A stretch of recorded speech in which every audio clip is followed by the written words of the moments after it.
పరిశుద్ధ గ్రంథం నుండి 1 కొరింథీ పత్రిక 11వ అధ్యాయం 25వ వచనం నుండి 1 కొరింథీ 11:28. 1 కొరింథీ 11:28.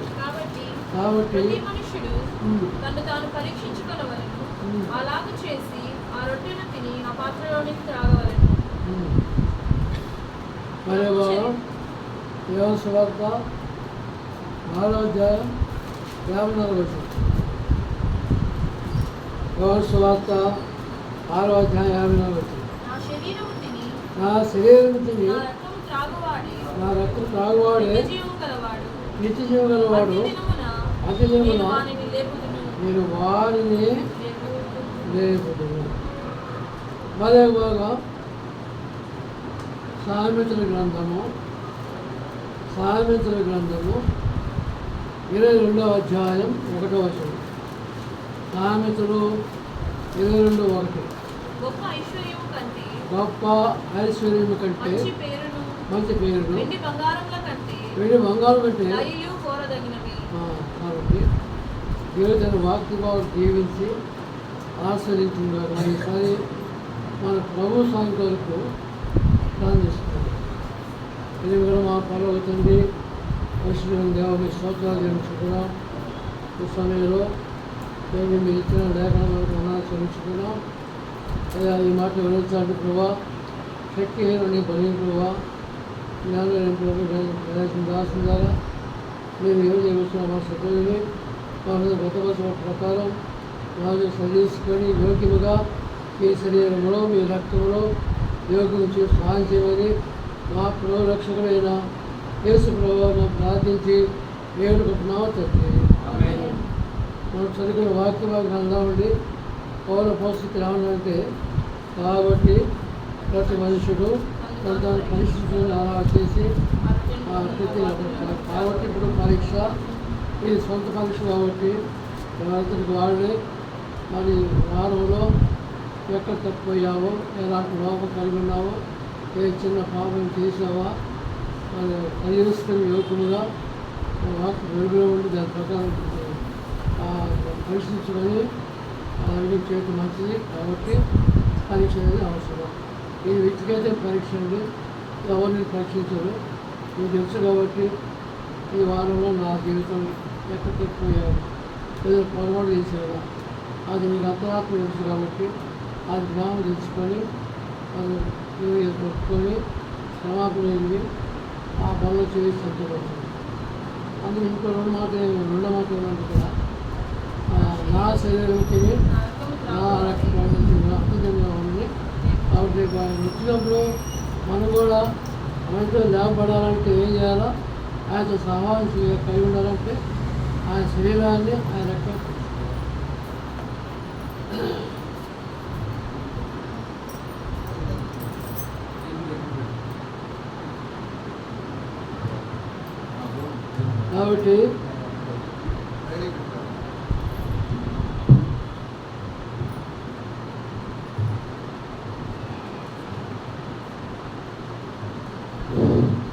కాబట్టి ఇప్పుడు మనం ఏం చేయాలంటే మన శరీరం మన యొక్క జీవితాలను సరిచేసుకొని ఎక్కడ తగ్గిపోయాం సమాజంలో యోగ్యంగా ఎందుకంటే ఆ శరీరం రక్షించుకుని నిత్యరాజ్యంలో పులగ రాజ్యంలో ఆయనతో జీవించాలంటే మనం ఏం చేయాలా, పిల్లలు ఉన్నప్పుడు ఆ శరీరంలో ఆయన రక్తం చేయాలి. అందుకని అక్కడ గట్టిగా చెప్పాడు, నా శరీరం తిని నా రక్తం త్రాగువాడే నిత్య జీవం గలవాడు, ఆంధ్రజీవం అనే వారిని లేదు. కాబట్టి ప్రభు రాబోతున్నాడు, త్వరలో రాబోతున్నాడు. వచ్చినప్పుడు ఆయనతో మనం తీసుకున్నాక ఆ నిమిషాన ఆ సెకండ్లో ఎవరైతే కళ్ళపాటు వస్తాడో ఆయన పంట వెళ్తాడు. గంట సేపు ఉండడు, నిమిషం ఉండడు. ఈ లోపల వచ్చినప్పుడు కళ్ళపాటు అంతే, ఇట్లా కళ్ళు లోపలే వెళ్ళిపోవాలి అంతే. ఆ టయాన్ని ఎవరైతే మెరుగుకుంటారో వాళ్ళే దిగుతారు. అక్కడ ఏందయ్యా నేను అనుకున్నాం కదా, కాస్త ఆలోచన చేయగల నా ఎన్నో వెళ్తున్నావు కళ్ళపాటు వస్తాడు. ఆయనతో అక్కడ ఆయన టైంలో ఎవరైతే మెరుగు ఉంటారో వాళ్ళు ఆయన ఎంత వెళ్తారు. మరి ఆ స్థితిలో మనం ఉన్నావా, ఆయన ఎప్పుడు వస్తాడో మనం ఖండితులు ఉంటున్నావా. దొంగ వస్తాడైతే మనం జాగ్రత్త పడతాం. అంతే కదండి. అలాగనే ప్రభు రాక సమీపిస్తుంది. ఆయన ఎప్పుడు వస్తాడో తెలియదు. రాకడ సూచనలు కనిపిస్తున్నాయి. లోకంలో ఎక్కడో భయంకర పరిస్థితులు, దేశం కాదు మనుషులు చూస్తున్న భయంకర పరిస్థితి. కాబట్టి దాన్ని బట్టి మనం ఏం చేయాలా? మన శరీరంలో చూసుకోవడం చాలా అవసరం. ప్రభు వచ్చినప్పుడు మనం అంటే ఎక్కడతామో చాలా అవసరం. అది నిమిత్తమై ఇక్కడ కొన్ని వారు చూద్దామండి. సామెతల గ్రంథము 20వ అధ్యాయం 1వ వచనం అంటే చదవండి. సామెతల గ్రంథం 22వ అధ్యాయం. గొప్ప ఐశ్వర్యము కంటే మంచి పేరు చాలు. ప్రసంగి పుస్తకం 7వ అధ్యాయం 1వ వచనం. ప్రసంగి పుస్తకం 7:1. సుగంధ ద్రవ్యాల కంటే మంచి పేరు. ఇక్కడ రెండింటిలో ఒకే మాట వస్తున్నాం. ఏ మాట అది? మంచి పేరు, గుడ్ నేమ్. గుడ్ నేమ్ అంటే మంచి పేరు. ఈ మంచి పేరు తెచ్చుకోవాలని చాలామంది ఎంతో కష్టపడతారు. ఎందుకంటే మంచి పేరు సంపాదించుకోవాలంటే చాలా టైం పడుతుంది. అదే చెడ్డ పేరు రావాలంటే ఒక నిమిషం. ఇప్పుడు ఈ బిల్డింగ్ కట్టాలంటే మనం ఎంతో కష్టపడి పెట్టాం. దీన్ని పడగొట్టాలంటే అతను ఎంత పట్టిందండి? బిల్డింగ్ కట్టంత టైం పెట్టిందా? లేకపోతే కొన్ని గంటలు. అలాగనే దేవుడి దృష్టిలో మనం మంచి పేరు తెచ్చుకోవాలంటే కొన్ని మంచి క్రియలు చేయాలి. అలా మంచి క్రియలు చేసినప్పుడు మంచి 10 మనుషులు ఉంటారు. మొట్టమొదటి ఒక ఆయన వచ్చాడు. ఎవరికి ఆయన చూద్దాం చూడండి. అపోస్తల కార్యములు 6వ అధ్యాయం 5వ వచనం. ఈ మాట వారు విశ్వాసముతోను పరిశుద్ధాత్మతోను నిండుకొనిన వాడైన స్టెఫనును, ఫిలిప్పు, ప్రొకోరు, నికానోరు, నీవోను, పర్మెనాసు, యూదుల మత ప్రతిష్ఠితులను, అంతియోకియ వాడులకు అగు నికోలాసు అను వారిని ఏర్పరచుకొనెను. వీళ్ళు కొంతమంది మనం చూద్దాం. వీళ్ళు ఎలాంటి మంచి పేరు సంపాదించుకున్నారు. మొట్టమొదటి చూస్తే స్టెఫను మంచి పేరు తెచ్చుకున్నాడు. దేనివల్ల మంచి పేరు వచ్చింది? ఒకటి ఆయన మంచి ఉన్న లక్ష్యం ఏంటంటే ఆయనలో దేవుడు అంటే విశ్వాసం కలిగినవాడు. ఎవరండి? ఎవరు? ఆయన పేరు స్టెఫన్. ఎలాంటి వాడండి? దేవుడు విశ్వాసం కలిగినవాడు. రెండవది ఆయన పరిశుద్ధాత్మను కలిగినవాడు. ఒక లక్షణం ఏంటండి? ఒక లక్షణం ఫస్ట్ ఏం చెప్పారు? ఫెయిత్, విశ్వాసం. రెండోది మంచి లక్షణం ఉందంట, పరిశుద్ధాత్మను పొందినవాడు. మూడోది చూస్తే దేవుడికి విధేయుడు. ఒకటి విశ్వాసం, రెండవది తగినవాడు, మూడవది ఏం చెప్పాడు? విధేయుడు. దేవుడికి నమ్మకం. అందుకని ఈనాడు మన జీవితంలో చెప్పాలంటే లక్షణాలు ఉన్నాయా? విశ్వాసం ఉందా? పరిశుద్ధాత్మ కలిగిన వాళ్ళు ఉన్నావా? దేవుడిని నిరీక్ష కలిగి ఉన్నావా?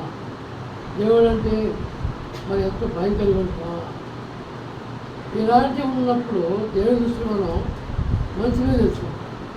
అందుకే స్థెఫను గురించి అక్కడ ఏమైనా పడిందండి?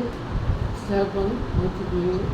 ఇందువలన ఆయన మంచి పేరు తెచ్చుకున్నట్టుగా రాసి 2వ వచనం చూద్దాం చూడండి. అపోస్తల కార్యములు 6వ అధ్యాయం 51వ వచనం. అపోస్తల కార్యములు 6వ అధ్యాయం 51వ వచనం. అదోండి లేదా అది మాట చూడండి. 6వ అధ్యాయం 8-9 వస్తున్నారు. అపోస్తల 6:8. నిండినవాడై ప్రజల మధ్య మహత్కార్యములను గొప్ప సూచక క్రియలను అప్పుడు ఆ. అనబడిన ఆ. సమాజంలోను ఆ, కురేనీయుల సమాజంలోను ఆ. అలెగ్జాంద్రియుల సమాజంలోను ఆ. కిలికియ నుండి ఆసియా నుండి వచ్చిన వారిలోను ఆ. కొందరు వచ్చి స్టెఫెనుతో తర్కించిరి గాని ఆ. మాటలాడుట యందు అతడు ఆ. అగుపరిచిన జ్ఞానమును ఆ. అతన్ని ప్రేరేపించిన ఆత్మను వారు ఎదిరింపలేకపోయేది. అక్కడ కింద కూడా అక్కడ ఏముందంటే ఇందువల్ల ఆయనకు మంచి పేరు వచ్చిందని మనం వస్తున్నాం. కాబట్టి చెప్పలాగడే మరి ఇంకా స్థపన ఏం చేశాడంటే దేవుని కోసం ఏమయ్యాడండి, దేవుని కోసం ఏం చేయాలి, ఏమయ్యాడు, హస్తాక్షి సంపాదన. ఎంత దేవుడు అంటే ఎంత ఇష్టమో చూడండి. ఈనాడు దేవుని పని చేయాలంటే ఇష్టపడం, దేవుని కార్యాలు అంటే ఇష్టపడం, శ్వాసనం అంటే ఇష్టపడం, ఏదన్నా మందిలో పని చేయడానికి ఇష్టపడం, ఏది ఇష్టపడం. మా ఆశీర్వాదాలు వస్తాయండి, దేవుల్లో మంచి విధాలు వస్తాయండి. సఫలాన్ని మనం ఏం చేయాలా, అవసరమైతే ప్రాణాన్ని ఇవ్వటం కూడా. అందుకని ఆ రోమపత్రిక 16వ అధ్యాయం 4వ చదవండి. రోమపత్రిక 16:4. వారు నా ప్రాణము కొరకు తన ప్రాణములను ఇచ్చుటకైనను. చూడండి ఎంత తెగింపు చూడండి. వారు నా కొరకు పూల పుస్తకం అప్రా పుస్తకం గురించి చెప్తున్నారు. వారు నా కోసం ప్రాణం ఇవ్వడానికి సిద్ధపడ్డారు. ఈ త్యాగం, ఈ తెగింపు మనలో ఉందా? ఉందండి. ప్రభు పని చేయాలా, తెగింపు. అది కష్టమైనా నష్టమైనా సరే చేయాల్సిందే. తెగింపు ఉండాలి. ఈ ఎంఏ ఫైనల్ చదివేటప్పుడు గుంటూరులో 2వ ఫైనల్ చదివేటప్పుడు ఏప్రిల్ 19వ తారీఖున 1985 సంవత్సరం ఏప్రిల్ 19వ తారీఖున అప్పుడు నేను గుంటూరులో చదువుతున్నాను. ఆ విధంగా అప్పుడు ఎండాకాలం, అది ఎక్కువ మందిని ఉండేవాడు. ఆ విధంగా వచ్చి తెల్లవారులో నేను తర్వాత పరీక్ష 2 గంటలు ఫైనల్ ఎగ్జామ్. అది కొన్ని కష్టాలు కాదు, ఇష్టంగా మెదలని ఎంఏలో ఫైనల్ ఇయర్లో చాలా కన్సల్ట్ కాపాడు. అది చదువుకొని పడుకున్నాను. తెల్లవారుతో 4 గంటలకు వచ్చి ఆయన ఏమన్నా అరవింద్ గారు ఒరే నెహమ్యాలు ఎదురాను అనేసి నాకు భయం వేసాడు. ఏంటంటే ఏమి లేదే, నువ్వు ఒక పని చేయాలా, ఏం పని అన్నాను. అర్జెంటుగా నువ్వు రేసు రెడీగా వెనుకొండ దగ్గర కంటిక్ అనే గ్రామం ఉంది. ఆ గ్రామంలో 3 రోజులు సువార్త ప్రకటన చేయాలి. కాబట్టి వాళ్ళకి తెలియదు. ఆ దినాల్లో టెలిఫోన్ లేవు, ఏమి లేవు, పత్రాల ద్వారానే. అర్జెంటు కాబట్టి రేపు నుంచి అక్కడ 3 రోజులు మీటింగ్లు తింటే నువ్వు పోయి వాళ్ళు చెప్పండి, వాళ్ళు రెడీగా అని చెప్పి నాకు చెప్పాడు. అప్పుడు ఏం చేయాలా, 2 గంటల పరీక్ష. గుంటూరు నుంచి వెనుకొండ పోయి రావాలంటే కనీసం 5 గంటల ప్రయాణం. ఏం చేయాలా, ఏం చేయమా మాట్లాడాలి. సరే అని చెప్పి రే అతను బయలుదేరి స్టేషన్కి వెళ్ళు, ఆ 8:30 ట్రైన్ ఉంటుంది, ఆ ట్రైన్ ఎక్కి వెనుకొండ దిగు, వెనుకొండ నుంచి వేరే కంటికి బస్ ఎక్కాలా, అక్కడి నుంచి కొంచెం నడవాలా అని చెప్పి. సరే ట్రైన్ ఎక్కాను. వెనుకొండ సరిగ్గా 7 అయింది. బస్సు మీద ఎక్కాను. కొట్టకట్టిన గ్రామం అక్కడ దాకా బస్సులు అక్కడి నుంచి నడుచుకోవాలి. 5 కిలోమీటర్లు దిగాను, రిటర్న్ చేసాను. ఇంకా నడిచిపోతాను మధ్యలో వెళ్ళిన తర్వాత వాళ్ళు చెప్పలేదు, కబురు చెప్పాలి కదా. ఇద్దరు బ్రదర్స్ వస్తున్నారు. వాళ్ళని చూసి నాకు అది ఎవరు ఇద్దరు వస్తున్నారు, వాళ్ళ దగ్గర కారణం ఏం చేస్తారు ఇలాంటి సరే అంతే ఉంది. కాసి కబురు ఉంది. ఇంకా మీద 2 అడుగులు వేస్తాను. అప్పుడు నన్ను చూసి నా ప్రజలు మీరు ముందుకు వస్తున్నారా? అవును. అంకులు చెప్పారు మీకు మీటింగ్ అంటే 3 రోజులు మీరు సిద్ధపడండి అని చెప్పి నాకు చెప్పారు. మళ్ళా అప్పుడు 11 అయింది టైం. పరీక్ష ఎన్ని గంటలకు ఉంది? 2 గంటలు. ఏం చేయాలి అప్పుడు ఇంకా వాళ్ళేమో ఇంటికి రండి భోజనం చేయడం ముందు అటువంటి పరీక్ష రాయాలి పోయాలి. నేను ఇంకా భోజనం చేయకుండా మళ్ళీ వెంటనే వెళ్ళకుండా వచ్చి ఇంకా మళ్ళీ ట్రైన్ ఎక్కి 12 గంటలకు ట్రైన్ ఎక్కాను. అది గుంటూరులో వచ్చేసరికి 1:50. పరీక్ష ఎన్ని గంటలండి? 2 గంటల పరీక్ష, 2 గంటలు. నేను గుంటూరు ఎన్ని గంటలు చేరాను? 1 గంటకు 10 నిమిషాలు టైం ఉంది. లోపలికి వెళ్ళి ఒక్క క్వశ్చన్ వెళ్ళి పెట్టాను. రాత్రి మాకు 1 గంటలో చదివింది. ఆ గంట కూడా 5 ప్రశ్నలు చదివా. వచ్చే రాత్రి లేకపోతే డ్రాప్ చేద్దామని. చూడండి దేవుడు కార్యం ఎంత ఆశ్చర్యకార్యం. అది 5 క్వశ్చన్లు చదివి పడుకుండా లేకపోయాయని 2 సంగతి చెప్పారు. అది లోపలికి వెళ్తే 1:55 అందులో కూర్చున్నారు. 12 పెట్టారు. క్వశ్చన్ పేపర్ ఇచ్చారు. క్వశ్చన్ పేపర్ ఇచ్చి అందులో అది చాలా కఠిన పేపర్ పరీక్ష హిస్టారికల్ మెథడ్. అందరూ ఆ పేపర్ చూసి ఇక్కడ రావాలి అని బయట చెప్పారు. నేను వరుసగా చదువుకుంటూ వస్తుంటే అప్పుడు ఆ దిన 10 ప్రశ్నలు ఇచ్చేవాళ్ళు. 10 ప్రశ్నలు 5 ప్రశ్నలు కాకుండా రాస్తే సరే క్వశ్చన్ పేపర్ చూస్తున్నాను.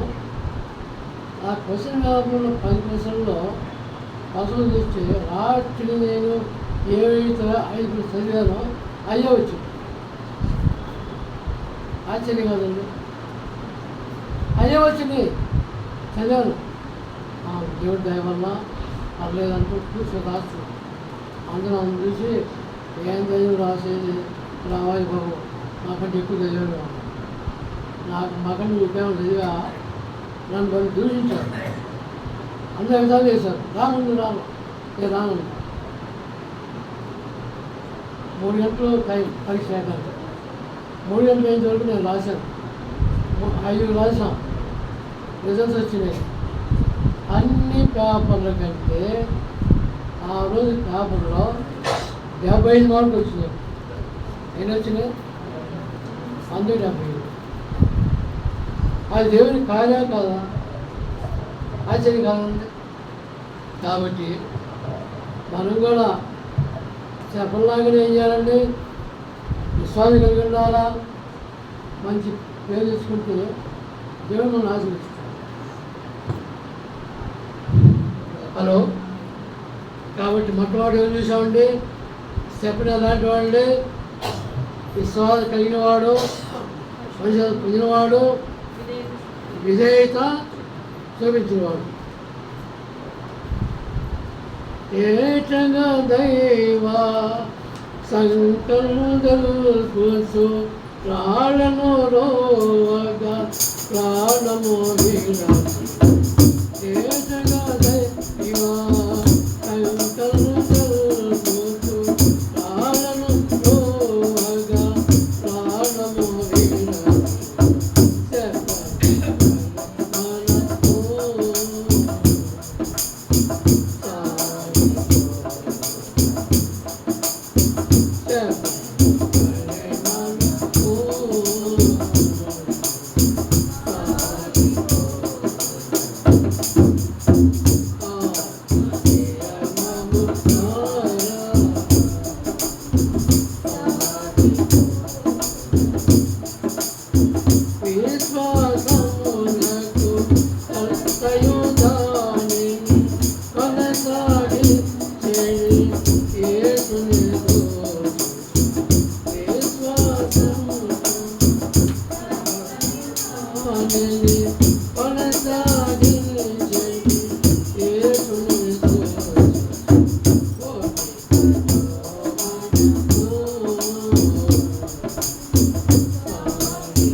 చదువుతాం చూడండి. అపోస్తల కార్యములు 10వ అధ్యాయం 1వ వచనం. ఒకటి స్టెఫను మంచి పేరు తెచ్చుకున్నాడు. రెండవ చూద్దాం. అపోస్తల కార్యం 10వ అధ్యాయం 1వ వచనం. ఇటలీ పటాలమనబడిన పటాలములో శతాధిపతి అయిన కొర్నేలి అను భక్తిపరుడొకడు కైసరయలో ఉండెను. అతడు తన ఇంటి వారందరితో కూడా దేవుని యందు భయభక్తులు గలవాడై ఉండి ప్రజలకు బహుధర్మము చేయుచు ఎల్లప్పుడూ దేవునికి ప్రార్థన చేయువాడు. అందుకని ఇంకో చోట ఏముందంటే అపోస్తల కార్యం 10వ అధ్యాయం 2వ చదవండి, 22వ వచనం. 10వ అధ్యాయం 22వ వచనం. అందుకు వారు నీతిమంతుడు దేవునికి భయపడేవాడును యూదా జనులందరి వలన మంచి పేరు పొందినవాడునైన ఏం చేశాడు? ఏలాంటి మంచి లక్షణం ఏంటంట? ఒకటి దేవుడి యందు భయభక్తి గలవాడు, రెండవది నీతిమంతుడు, మూడవది దానం చేసేవాడు. అందువలనికి మంచి పేరు వచ్చింది. మళ్ళీ మాట అపోస్తల 10:22. అందుకు వారు నీతిమంతుడును దేవుడికి భయపడేవాడు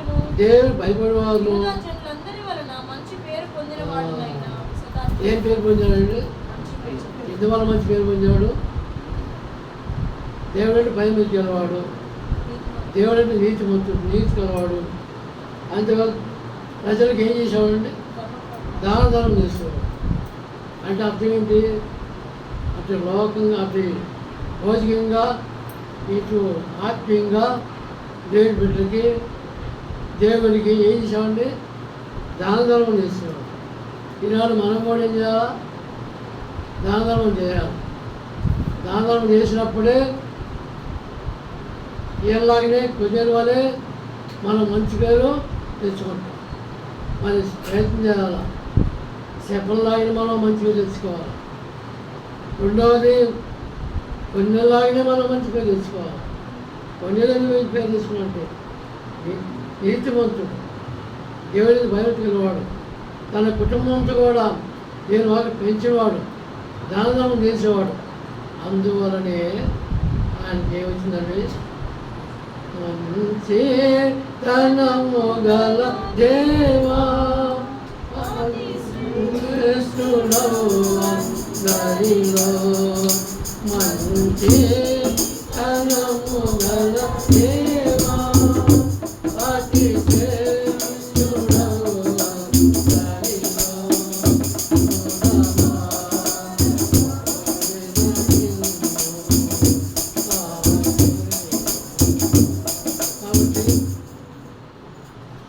అతి చదివిందండి. చేశాడు. చూచి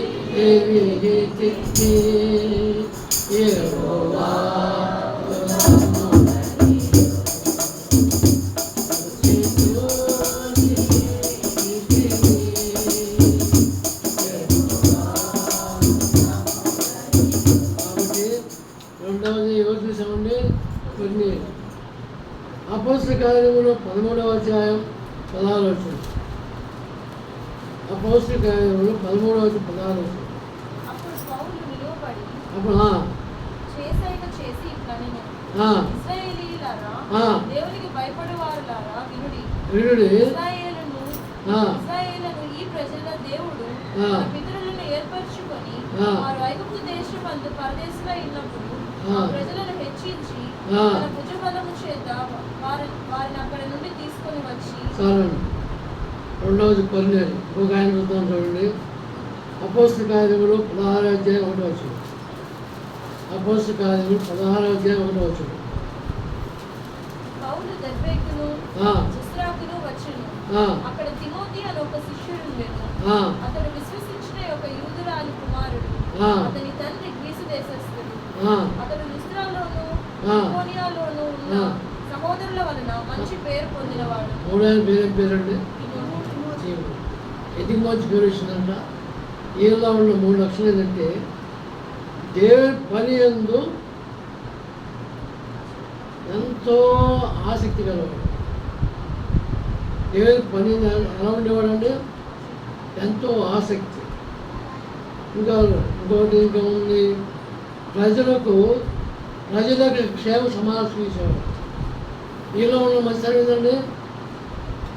దేవుడి యందు ఆసక్తి. దేవుడి పని అంటే దేవుడి పనికి ఎలా ఉండేవాడంటే ఒక సాధనంగా ఉండేవాడు, ఒక పనిముట్టుగా ఉండేవాడు. మనం ఏమంటున్నావా? ఏ మందిరంలో ఏ పనిముట్టుగా ఉన్నాం, ఏ సాధనగా ఉన్నాం తెలుసుకొని చాలా అవసరం. రెండవది, ప్రజల యొక్క క్షేమ సమాచారంలో తెలుసుకునేవాడు, వాళ్ళకి సహాయం చేసేవాడు. అందువల్ల ఆయనకి ఏమవుతుందండి? మంచిది. ఈనాడు మనం చూస్తున్నావా? మన తోటి సహోదరుల క్షేమం, వాళ్ళు ఏం తింటున్నారు, ఏం తాగుతున్నారు, ఎలా ఉన్నారు, ఎప్పుడైనా పలకరించావా? ఈ 6 నెలల్లో ఇంటికి వెళ్ళి ఏ సోదరి, ఏ సిస్టర్, ఎలా ఉన్నారు, ఎప్పుడైనా వాళ్ళ ఇంటికి విజిట్ చేసావు? పోయి ఒకసారి మీరు ఆలోచించుకోండి, వ్యక్తిగతంగా హృదయంలో ఆలోచించుకోండి. నిజంగా ఎప్పుడైనా వెళ్ళానా? ఒకసారి పరీక్షించుకోండి మీ హృదయాన్ని. ఆలోచించారు ఎప్పుడన్నా? అదే పాపం వాళ్ళు చాలా పేదవాళ్ళే, పేద కుటుంబాలు ఏం తింటున్నారు, వాళ్ళు పట్టణంగా లేవా, ఏం లేవా తెలుసుకున్నాం. అంటుందా? నాకు తెలిసిన మందిరంలో, గుంటూరు మందిరంలో ఇద్దరు పెద్ద సంఘ పెద్దలు, ఒక ఆయన ఆర్టీఓ గారు, ఒక ఆయన మరి ఇంకొక ఉద్యోగం ఏంటంటే డిఆర్ఓ ఆర్టీఓ, ఇద్దరు సంఘ పెద్దలు. ఈ డిఆర్ఓ చాలా నచ్చగంట, దేవుడు సహాయం చేసేవాడు కాదు. ఆర్టీఓ గారు ఒకసారి ఒక బీదం వాళ్ళ అబ్బాయి వచ్చి, అయ్యా చాలా బీదం అయ్యా, తండ్రి లేడయ్యా, ఏమన్నా చిన్న ఏదో ఉద్యోగం చూడాలంటే ఆయన ఏం చెప్పింది తెలుసా? అమ్మా, రేపు అతను సర్టిఫికెట్ తీసుకొని చూపించండి, రేపు ఉద్యోగం చూసి ఇస్తాను. మరుసట్లో తీసుకొచ్చి చూపించాను. నీకు ఉద్యోగం అని చెప్పి నువ్వు పలానా చోటుకు వెళ్ళి జాయిన్గా నన్ను ఆర్డర్ పంపించాను. ఆ ఆర్టీఓ గారు తన రిటైర్ లోపల దాదాపు 150 మందికి ఉద్యోగాలు ఇచ్చాడు. అంతమందికి ఇచ్చాడండి. ఈ డిఆర్ఓ ఒక్క ఉద్యోగం లేదు. మరి ఇతరులు ఎవరో ఇతర దేవుడు అది వెళ్ళేవాళ్ళేగా. మరి ఇల్లు మంచిగా ఉందా? ఇప్పుడు ఆర్టీఓ గారు ఏం చేశాడండి? మంచి పేరు. ఎందువల్ల? అనేక మందికి ఏం చేశాడండి? సహాయం చేశాడు, వాళ్ళ క్షేమాన్ని తీశాడు. ఇది విశ్వాసం చెప్పుకుంటా, ఏమేమి చెప్పుకుంటావు, తోటి వాళ్ళే క్షేమం చూస్తున్నావా? అందువల్ల నేను మంచి పేరు. మొట్టమొదటి మంచి అయిందండి, ఏది పని ఏందో పనిముట్టుకునేవాడు, ఒక సాధనంగా ఉండేవాడు. రెండవది, దేవుని ప్రజలకి వాళ్ళ యొక్క క్షేమ సమాజం చూసేవాడు. అంతేకాదు, వాళ్ళు సహాయం చేసేవాడు. అందుకని పిలుపు పత్రిక 2వ అధ్యాయం 19 చదవండి. పిలుపు 2:19-20.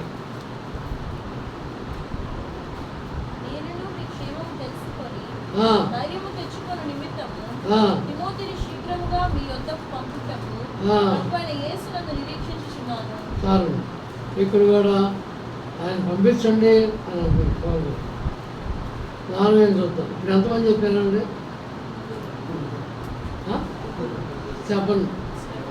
2 ఆయన, కొన్ని 3 ఆయన కూడా. ఇక్కడ ముగ్గురికి డిఫరెన్స్ ఉందా లేదా? అందువల్ల వాళ్ళకి ఏమొచ్చిందంటే ముగ్గురు 3 రకాలుగా మంచి పనులు చేశారు. అందువల్ల మంచి చివరిగా 2 నిమిషాలు ముగిస్తుంది. అపోస్తల కార్యములు 22వ అధ్యాయం 12వ వచనం. అపోస్తల కార్యములు 22:12 చదవండి. 22:12 అపోస్తల కార్యములు. అక్కడ కాపురం ఉన్న యూదులందరి చేత మంచి పేరు పొందిన వాడునైనా అననీయ అను ఏం పేరండి? అననీయ కూడా ఏమొచ్చిందండి? ఎందువల్ల వచ్చింది మంచి పేరు? దేవుని యందు దయచి గలవాడు, దేవుని పనికి సాధన ఉండేవాడు, దేవుని నిమిత్తం శ్రమలు అనుభవించేవాడు. ఇలా ఉందండి, దేవుని నిమిత్తమై ఏమని చేశాడండి? శ్రమలు అనుభవించాడు. సోదరులను సాధించడే వరకు నాక నీచియు, సోదరులని సాధించడే వరకు నాక నీచియు, సోదరులను సాధించుట మార్గమును పరికించుట,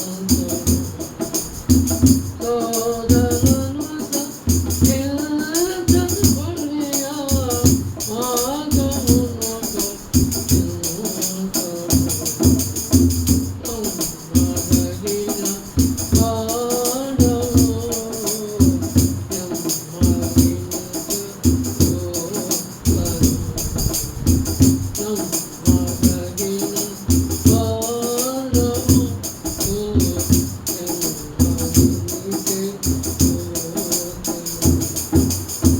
అపోస్తల కార్యములు 14వ అధ్యాయం 20వ వచనం.